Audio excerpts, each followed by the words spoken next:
Hello everyone. Photography की इस class में हम लोग बहुत कुछ सीखने वाले हैं, ऑब्वियस सी बात है। मॉड्यूल 1 की अगर हम बात करें तो हम बहुत बेसिक से स्टार्ट करेंगे और हिस्ट्री की बात करेंगे 3-4 लाइनों में। उसके बाद हम आएंगे कि हमारे पास कौन कौन सी चीज़ें हैं जो फोटोग्राफी में यूज़ होती हैं। मतलब कैमरा ऑब्वियस सी बात है, एक्सेसरीज़ उसकी जो लगती हैं वो भी हमें पता ही है कि ट्राइपॉड चाहिए होता है हमें कुछ लाइट्स चाहिए होती हैं। लेकिन कैमरे के ऊपर हमारे जो मोड्स होते हैं, कैमरा में लेंसेस कौन से यूज़ होते हैं और कैमरे कितने तरीके के होते हैं वो हम आज देखेंगे। तो स्टार्ट करते हैं। उससे पहले मैं चाहूँगा कि आप लोग यहाँ पर कुछ स्लाइड्स देखें। तो स्लाइड्स दिखाने का मकसद इसलिए है कि हमारे आसपास ये रोज़ हमें ये चीज़ें देखने को मिल जाती हैं। जैसे अगर आप बात करें तो आपने कभी न्यूज़पेपर खोला हो तो सबसे पहले आप क्या करते हैं, अगर आपकी एज 20 से कम है तो आप अपने एक्टर्स को ढूंढते हैं, अपने सेलिब्रिटीज़ के बारे में बात करते हैं। आप उससे ऊपर आते हैं तो अपने प्रोफेशन से रिलेटेड बात करते हैं। अगर आप स्टॉक में हैं, किसी भी चीज़ में, तो आप जब उसके बारे में पढ़ रहे होते हैं न्यूज़पेपर में, तो आपको एक पिक्चर ज़रूर नज़र आती है। वो पिक्चर एक्चुअली डिफ़ाइन कर रही होती है कि जो आप आर्टिकल पढ़ने वाले हैं उससे रिलेटेड होती है। तो आप कुछ भी बात करते हैं, पिक्चर जो है उसे डिफ़ाइन कर देती है, उस स्टोरी को एक अलग लेवल पे ले जाती है। तो हम बात करेंगे पिक्चर्स की, और पिक्चर्स कैसे होती हैं, उनको क्लिक करने के हमारे पास कौन कौन से टूल्स हैं, कौन कौन से तरीके हैं। Let's see few slides first and then we will discuss it further. तो जैसा कि आप देख सकते हैं, हम लोग जब दुनिया में आए थे और हर धर्म में ये कहा गया है कि आदम और हव्वा की बात करें, या हम एडम एंड ईव की बात करें, या हम पहले इंसान के और उनके अर्धांगिनी की बात करें, तो नेचर की बात सबसे पहले आती है। तो नेचर की जब हम बात करते हैं तो हमने नेचर को अपने हिसाब से कैसे ढाला है।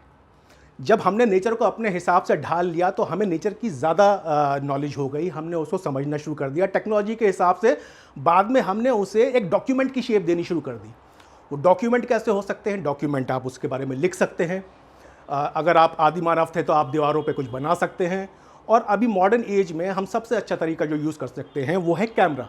तो कैमरा स्टिल भी हो सकता है, वीडियो भी हो सकता है, लेकिन क्योंकि हम स्टिल फोटोग्राफी की बात कर रहे हैं तो लेट्स सी दीज पिक्चर्स।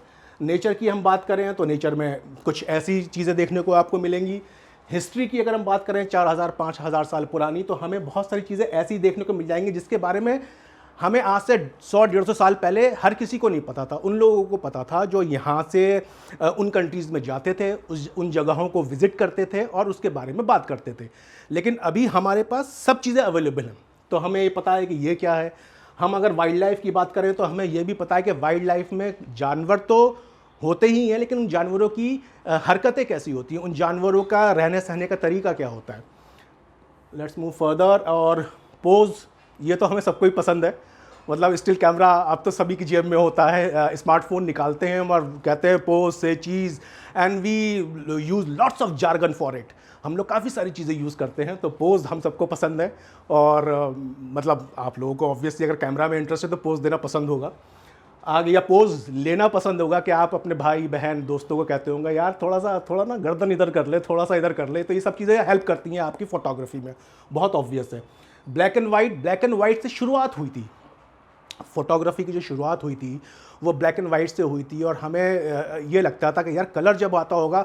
बहुत छोटी सी हटके में यहाँ पर एक एग्जांपल देना चाहूँगा।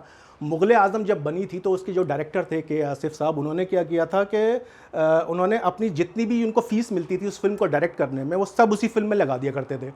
और उनका एक अरमान था, उनका एक क्या कहना चाहिए, ये ड्रीम था कि ये फिल्म मेरी ब्लैक एंड वाइट की जगह कलर में बन जाए।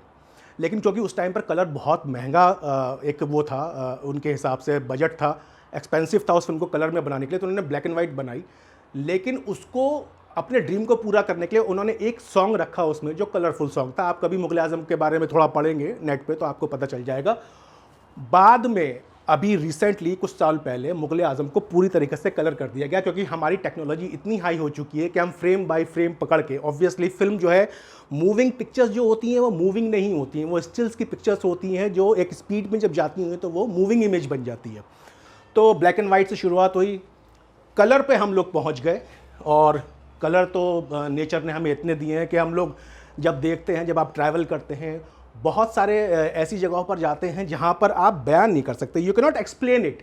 You just watch it and you tell your friend in the night या वट एवर योर फैमिली, यार आज जो मैंने देखा ना, जो पानी बह रहा था और उसके पीछे जो ग्रीन इफेक्ट आ रहा था उस पहाड़ का, तो वो मैं तो बता नहीं सकता, इट्स अ रियल, बिल्कुल आउट ऑफ दिस वर्ल्ड। तो ब्लैक एंड वाइट से हमने मूव किया कलर के ऊपर, फोटोग्राफी में हमने चीज़ें कैप्चर करनी शुरू करी। फिर उसी के साथ हम लोग आए डिटेलिंग में। डिटेलिंग मतलब ऑब्वियस सी बात है, जब आप फोटोग्राफी की बात करते हैं और आपको कुछ एक्सप्लेन करना है फूड के बारे में, ज्वेलरी के बारे में, या कुछ ऐसी चीज़ों के बारे में जो आप बताना चाहते हैं, तो वो आप ये नहीं कह सकते कि मैंने इतने बीड्स देखे, मैंने फिंगर पे जो वो रिंग देखी थी उसमें इतने नग लगे हुए थे। You have to tell the person के वो कैसे दिखने में कैसे थे, तो दिखने में कैसे थे दिखाने के लिए you have to click it और you have to paint it. तो पेंट वाली बात थोड़ी सी, क्योंकि टाइम कंज्यूमिंग है, इट्स नॉट अवेलेबल एवरीवेयर, कहीं हर जगह हम नहीं कर सकते हैं। Photography is the best option for it, and smartphone camera जो हमारी जेब में पड़ा हुआ है उसको निकाल के आप ये सब अचीव कर सकते हैं। But being a professional photographer you need to learn the jargons, you need to learn the types of cameras, उस पर हम आएंगे अभी। तो हम लोग बात कर रहे थे फोटोग्राफी में जार्गन्स की, फोटोग्राफी में किन चीज़ों के ऊपर हमें ध्यान देना होता है। ये बहुत ही, this is it's an very extensive field, you can not describe it in 1 or 2 word और इन 1 or 2 बुक्स। आपको इसके लिए बहुत मेहनत करनी है, बुक्स से ज़्यादा आपको इसके ऊपर प्रैक्टिकल्स करने हैं। और प्रैक्टिकल करते करते लोग कहते हैं कि फ़ोटोग्राफी के कुछ रूल्स होते हैं, बिल्कुल सही बात है, रूल्स होते हैं, लेकिन जो आजकल जो सिनारियो है, जो डिजिटल एज है, उसमें कोई रूल नहीं है। आपने एक चीज़ क्लिक करी, वो आपको नहीं चाहिए थी, लेकिन जब आपने क्लिक करने के बाद उसका रिजल्ट देखा तो आपने कहा यार ये इमेज मुझे जो चाहिए था वो तो नहीं है, लेकिन ये बहुत अच्छी इमेज है जिसका मैं कभी और कहीं यूज़ कर सकता हूँ। तो आपने उस इमेज को भी रख लिया because it's a digital age, और उसके बाद आपने अपनी डिज़ायर्ड पिक्चर इमेज क्लिक कर ली। तो ये सारी चीज़ें जो होती हैं ये आपको एक बेहतर फोटोग्राफर बनाती हैं। आपने जो चाहा था वो तो आपको मिला ही, आपने जो नहीं चाहा था वो भी आपको मिल गया। पहले हम लोग के पास, मैं आगे बढ़ूंगा तो उसमें मैं इस बारे में और बात करूंगा।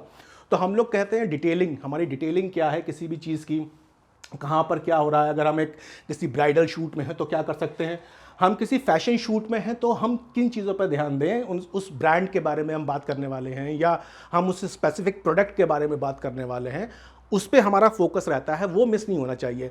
फॉर एग्जांपल यहाँ पे ये 2 मॉडल हैं, अगर इनका मैं फेस हटा दूँ तो ब्रांड को कोई फ़र्क नहीं पड़ता, क्योंकि उसे चाहिए कि उसका ब्रांड आना चाहिए। वो कहता है आप इसको कुछ भी ट्रीट कर सकते हैं, फेस चेंज कर सकते हैं, आप मॉडल कोई और ले सकते हैं, लेकिन मेरे इसमें प्रॉब्लम नहीं आनी चाहिए, इन कपड़ों में प्रॉब्लम नहीं आनी चाहिए, जिसकी वजह से मेरी कंपनी चल रही है, जिसकी वजह से मेरा ब्रांड जाना जाता है। तो ये हम और आगे डिस्कस करेंगे, ऑब्वियस सी बात है।